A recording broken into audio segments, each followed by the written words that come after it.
Ben açan sevindim, güldüm azalım. Bildim meramını, bildim azalım.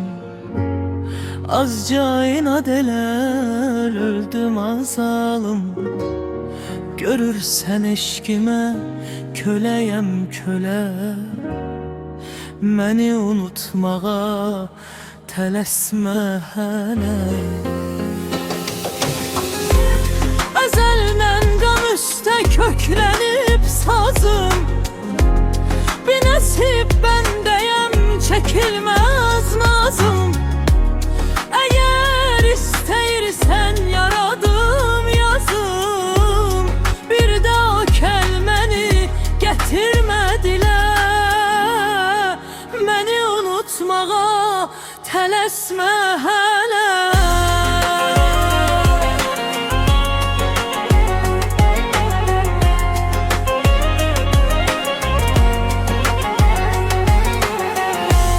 Mən dedim həmişə adıma güvən, demədim ayrılaq, qoparaq şivən.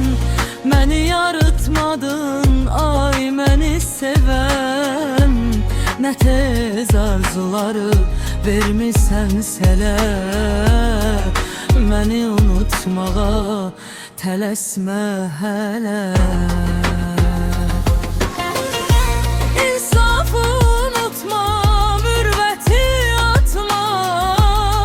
Ömrünü doğmana, sonuna çatma. Sen şair öldürüp günaha batma. Yaman badəsirsən, gələsmə hələ. Məni unutmağa tələsmə hələ.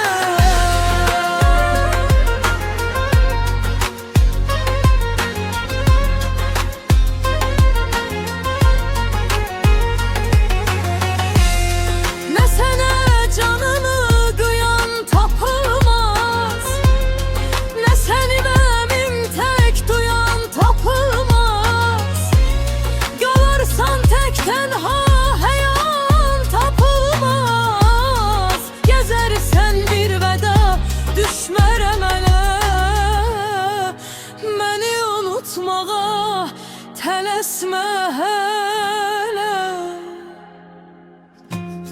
İndir əl övsəti, göylərdən indir.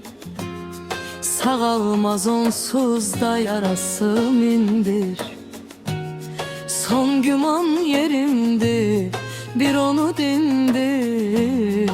O ürək mənimdir, demişəm elə.